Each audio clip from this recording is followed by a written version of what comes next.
Hi everyone, it's Justine, and today we're going to be creating 7 different cards using just one stamp set.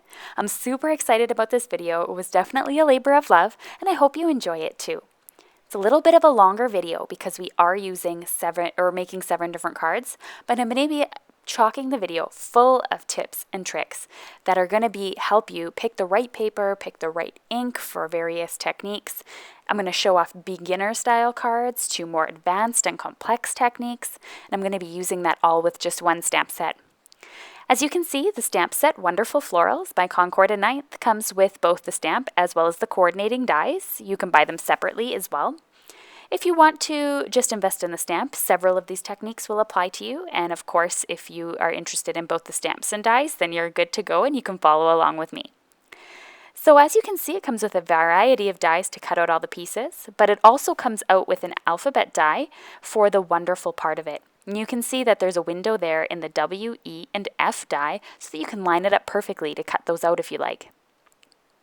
So let's get started.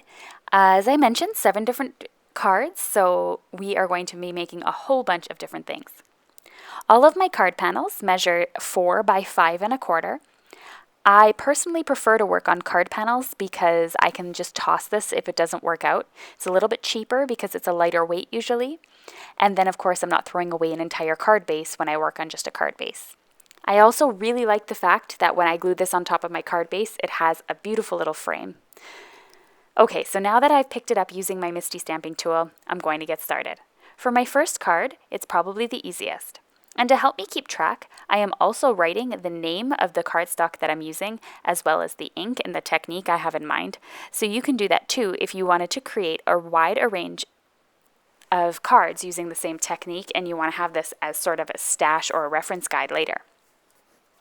I'm going to start off with some Neenah Desert Storm cardstock. This is a nice craft cardstock. I like it because it's quite light, and I'm going to ink it up using some VersaMark ink. This is going to be the easiest card that you can create out of the 7. I'm going to place my cardstock in my MISTI right in the corner. And if I feel like it didn't get enough ink on it, I could always go back, ink it up, and it'll stamp in the exact same spot every time because of the stamping tool. VersaMark ink is used for embossing, as well as adding a watermark on your card. So I could leave it like this, of course, and it's just a very subtle tone on my cardstock. But the ink stays sticky for a long time, so it's really great because I can add some embossing powder and it'll stick to it. One of my favorite embossing powders is copper embossing powder from Ranger. It just comes off with a beautiful color, almost like a reddish tinged bronze when it's all finished. I always tap my cardstock or flick it with my fingers to get any of the excess embossing powder to fall off that I don't want on there. I'm going to melt the embossing powder now with my heat tool. This is where I first fell in love with card making because I found this technique so fascinating. Not only does embossing look beautiful and shiny, but it also resists dye ink. So you can actually go in and create a background on this with no issues because it won't affect the embossing powder. I totally recommend the heat tool that I'm using here. I've probably invested in about 5 different brands over the years, and this heat tool by Wagner is probably the fastest melting, which creates the least amount of warpage on your cardstock. Now, wasn't that easy? So that is the easiest card. I'm just going to mount this onto a card base. My card bases measure 4 1/4 by 11, and I fold them in half so that they measure 4 1/4 by 5 1/2 when they're folded. I always use Tombow Mono liquid adhesive when attaching my panels. If you notice the Tombow Mono is creating sort of a warping on your paper that you can see through, you're either using too much glue or too thin of cardstock. I never have any issues with liquid glue, and it gives me a little extra time to make sure that my card is perfectly straight because I can still move it. I'm just going to finish it off with a little bit of twine. I'm going to wrap it around my cardstock a few times here, depending on how much length I have, and then I'm going to tie it in a bow. So once that is all finished and I have it tied, then I'm going to call it a day for this card. So that is the easiest one. It just involves some stamping, adding some powder, melting it, and that's it. So a pretty easy card for beginners if you own the tools. Now moving on to my next card, I'm going to be using this Neenah Solar White cardstock. This is 80 pound and what I use for 95% of my cards. It is a fairly affordable cardstock, and not to mention it's an extremely bright white. I also use its counterpart, the 110-pound cardstock, for all of my card bases. So I'm going to stamp once again in Versamark ink. Now because you've already seen me emboss the first card, I'm going to go ahead and skip over that part. So the only difference is that I embossed this time in a beautiful rose gold embossing powder from the ton. So it's the same technique as I did on the kraft cardstock, just on white cardstock and using a different color embossing powder. I've already melted this onto my card base, and I wanted to show you something else that's so cool with this versatile stamp and die set. Now, remember that wonderful die that I showed you in the beginning that cuts out all these letters? Well, I went ahead and I cut that out of the same cardstock I used to stamp on, so the 80-pound Neenah Solar White cardstock. I'm going to take the letters here and I'm going to add them inside the frame so that they stay straight when I'm stamping. Now the stamp set here comes with this really cute striped square. So in the bottom right hand corner here you'll see the striped stamp, and this is so that you could add stripes to your letters if you'd like to. So I'm going to go ahead and I'm going to stamp the stripes onto the letters. So you can see when I pull it off of the stamp here, sometimes they stick. I get this really beautiful striped letter, and they're really cute, really chic, and I love the way that they turned out. I'm not super concerned about lining up the stripes because they're so thin, even if they didn't line up exactly, you wouldn't notice on a card. I used a pencil here to help get them off of my stamp when I was finished. When I finished stamping, I ended up adding some 3D foam tape onto the back of these by 3M. Again, this is my favorite foam tape because it's so easy to peel off. You can tear it, you can cut it, and it doesn't get stuck on your scissors, and you can cut it into the smallest pieces that you need, so there's never any waste. So I just simply added these to the front of my card, each one at a time, and you can see how you get that sort of raised look. You've added a whole other dimension using the different stamped patterns and cutting out the letters. So something just very simple to add to that embossing technique that can make a world of difference. Here's a look at the final card, and I do give you a look at the end as well of the full card. Now the next one I'm going to be doing is a little bit different. It's going to involve some Versamark ink once again and embossing in white embossing powder. So I'm going to go ahead and skip over that there because we've already done it. This time though, I'm working on some Canson watercolor paper. This is my favorite watercolor paper out of all the ones that I've tried, and I have it in a spiral notebook that I just tear out and cut down to the piece size that I need. Okay, so I have heat embossed this in white, so this is one of my ways that I am able to watercolor. Now, I am not a watercolorist. I don't know how to watercolor. I've tried. I'm not very good at it. But I find with heat embossing, it contains everything. So the ink itself, or the paint and the color, will not really seep over the edge of the embossing powder. It creates almost like a ridge. So you really can't go wrong. I'm not going to be adding any sort of shading or detail to these stamps here. I'm just going ahead and adding some color here and there and spreading it out with some water when I'm finished. As you can see with this flower here, I'm starting off with a wet brush, and I'm going in with the color instead of adding water directly to my paper. And then I'm just going in and wetting my brush and pulling out the color as I go. This is generally how I watercolor. It's nothing special, but because this is such a large image, I find you don't need all that detail and all that specific techniques here, because I just go ahead and color each one, and in the end it looks like a really cool, very neat and organized watercolor piece. My only strategy is I try to apply the wet brush with the dry color in the areas where I think there would be shadows, and then I pull the color out from there so I get different colors. Now I've just shown you how to do the one color for time purposes. I just did one flower, but I did all the flowers and other areas with the same technique. I love these watercolors. They're koi watercolors, and they're my favorite so far. I went ahead as well and I die cut the wonderful out of the front.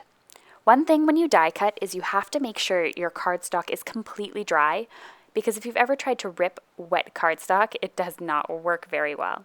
So make sure that your watercolor paper is dry before you die cut. I am mounting this onto a card base. This is my favorite things. I believe it's called steel gray. If not, I will correct that in the video description. And it's an almost black color. I thought about doing it on some ivory cardstock, but I couldn't find anything to really that would really match the color of my watercolor paper. So I thought a black background or slightly dark gray would work really well. Now, of course, you can go ahead and you could add the centers in for the O, the D, and the R for a more elegant and complete look. If you want a more modern look, leave them out. So for my next card, I'm also going to be doing watercoloring. I'm using the same Canson watercolor paper for this one here, and I'm going to be inking it up using some VersaFine ink. This is a black ink and it's waterproof. That's really important when you're watercoloring, obviously, is you don't want your stamp to be moving around the paper and getting saturated with water. However, if you're using a VersaFine ink, it's not going to do that and everything's going to stay in place. Just let it dry for a few seconds before you start watercoloring. So I've taped down my watercolor panel and I've added water over the front of it. Now this is perfect if you feel uncomfortable with watercoloring. This is just a wash. So I'm going in and doing a line of yellow, a line of orange, and back in with a line of yellow again to blend the two colors. I'm going in sort of a rainbow order and I'm doing yellow, orange, pink, purple, and then blue because I know when these colors all mix, they don't create a brown, muddy color. So that's why I chose those. It's super easy to do. I let my cardstock dry and then I went ahead and I die cut the entire piece using that really large die that comes in the set. I'm now going over it with some pencil here because I want to know where the edges are going to be on my cardstock. I'm going to show you why in just a moment. Now that I've traced around the whole edge, I'm grabbing two markers, C1 and C3. I'm going around the edges like this, and it might look a little bit messy. I'm trying to use the side of my brush so I get a nice thick edge, and I'm going to be creating a shadow, an exaggerated shadow to go underneath this set. I absolutely love the way that it turned out in the end, and the flower looks the shadow looks absolutely gorgeous. This is a very quick, easy, and simple technique that you can do to create a lot of depth in your images. Now I wasn't completely satisfied with the amount of shadow that was created, so I went in with some C3, darkened it out, and then I went back in with the C1 to blend it out a little bit, and that creates a little bit less of a harsh pattern. So I just went in and ran my brush over it, my brush marker here, and it just slowly blended out the edge. And you'll see that when I glue it on, it not only creates a shadow because it is using some 3D foam tape, but it also creates an extra shadow using the marker. I love it. I think it looks really great. This was such a quick and easy way to do a watercolor card if you love the watercolor look but you're feeling a little bit intimidated by it. It's super quick and easy. For this technique here, I'm going to do embossing once again, and there's a reason for it. So I'm using some blue-violet cardstock from Simon Says Stamp, and I'm going to be stamping on some colored cardstock this time and embossing it in white.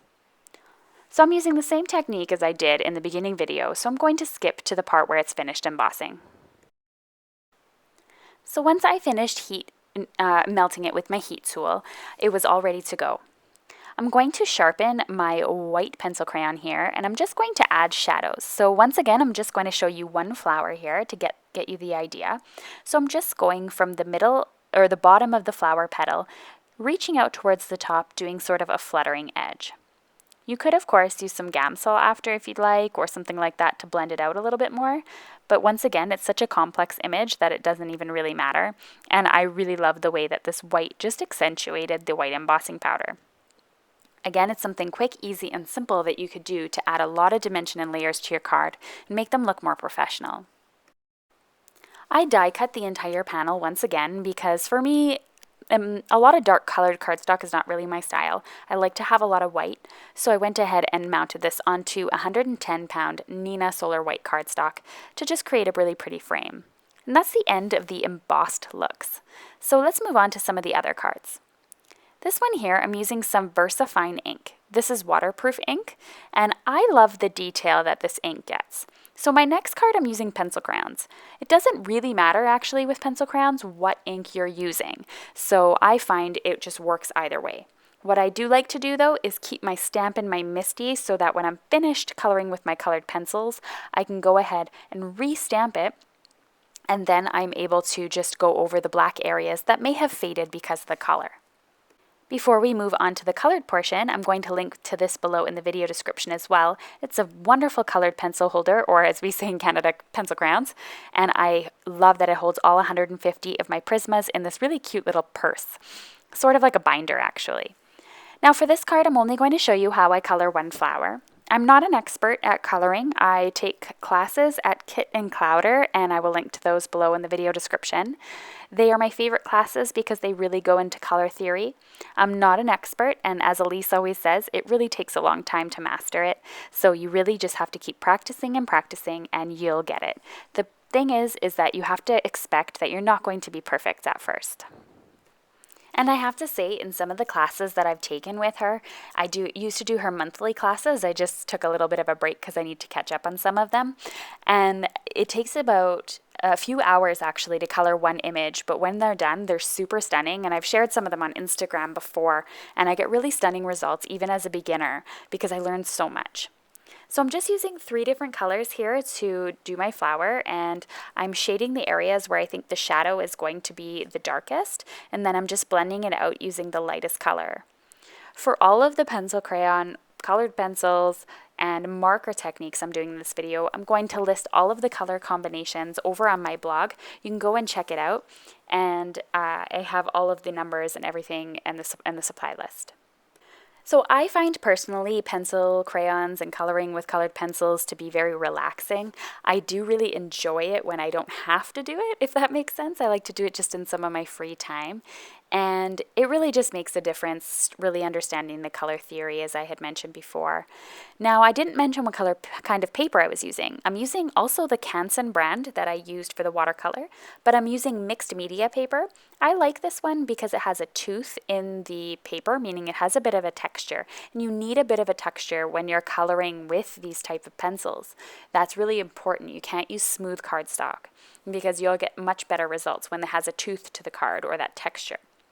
So when I finished my one flower here, you can see that it has some depth. I added some lines to it, and then I finished up some of the other flowers as well, but I didn't color them all because I thought it would be kind of cool to only have a few of them colored. So I went ahead and I die cut the entire image, as well as some of these wonderful letters here. I'm using some Simon Says Stamp glitter paper here to cut these out, and then I'm just going to glue them individually on top of the card for some extra interest.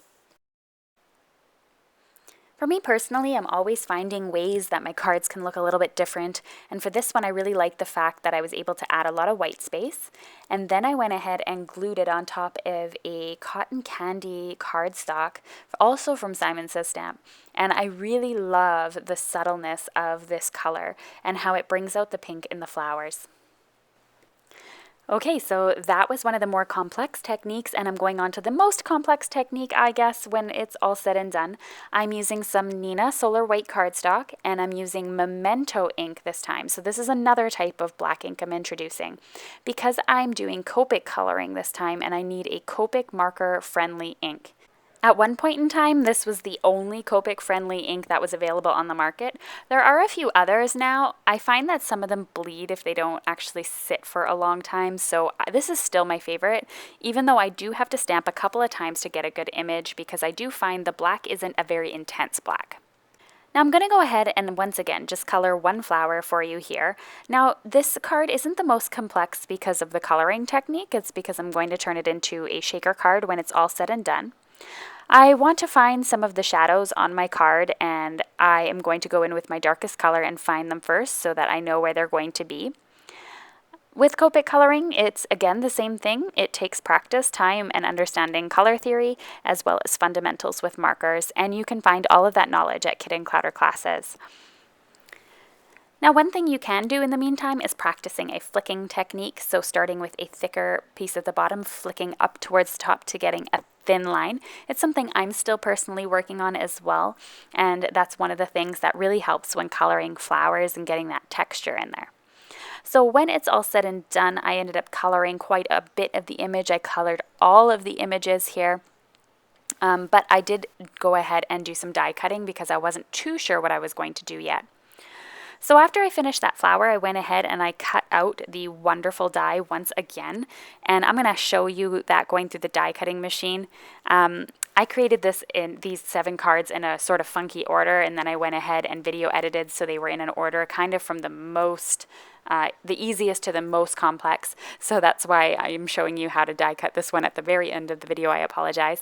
So once again, I lined up the W, E, and F and sent it through my die cutting machine, and it die cut all of the letters perfectly. And I'm going to actually leave those letters out of there, and I'm going to add some acetate to the back of this. Now, acetate's just simply a piece of plastic. You could use the plastic that comes on your stamp sets, even if you have one extra or some packaging or whatever. You can buy acetate as well. I find there's a little bit less of a glare and less damage that happens to bought acetate versus using packaging or things like that. But anything is fine, whatever works for your budget. Now I've created a window. I'm also going to be adding some foam tape here around the wonderful area, and I'm going to make a square around it. Okay, so I'm just cutting it down. Make sure there's no spaces. You don't want any of your sequins leaving your area here. I'm also going to take my embossing bag. This is just some cornstarch, I believe, inside a little bag. And I'm just going to rub that along the sides because I don't want my sequins to get all stuck to the sides there. So I'm just going to blow out some of the powder there, and then I can take the card base, get it all folded up here. I'm going to put all my sequins and things that I'm going to add to my shaker in the very center of my card base. I'm using my bone folder to weigh down my card base there so it doesn't pop up as I'm doing this. I'm using some of the new sequins from Pretty Pink Posh here, and I'll have the exact match there, or the exact type in the supply list. You can see I just spilt them all over the place as well, which is typical me. And I'm also adding some of the brand new Pretty Pink Posh jewels, and I'm using some of the amethyst ones, and I'm just trying to pick colors that go with my floral arrangement that I colored. So I'm trying to pick things with pinks, yellows, and purples, or kind of the bluish purple color.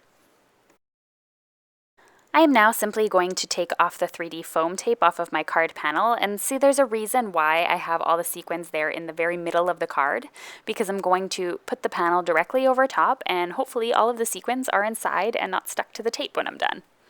So I hope you were able to learn a little something about papers and inks, when to use what, and different techniques. This one here, the embossing look, very, very simple with the You're So Wonderful, added a bit of twine with the copper embossing powder.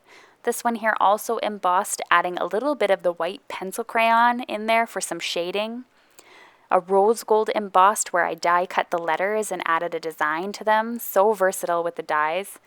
This one here where I did a watercolor wash and added the shadow behind it using Copic markers. A little more complex watercolor technique, coloring each individual water with a white embossing powder. And this one here where I colored with some colored pencils and die cut some silver glitter paper. And the last, but my absolute favorite, the shaker card with the Copic markers. Absolutely gorgeous. I think this is stunning, and I am so happy and proud of it. Here's a final peek at all 7 of the cards. Let me know which technique or which card was your favorite in the comments below. Don't forget all the supplies are listed on my blog as well in the video description below. If you're interested in any of the color combinations, those are all on my blog. Here I have a suggested video for you, as well as you can subscribe to my channel if you're interested. Thanks so much everyone, and enjoy your week.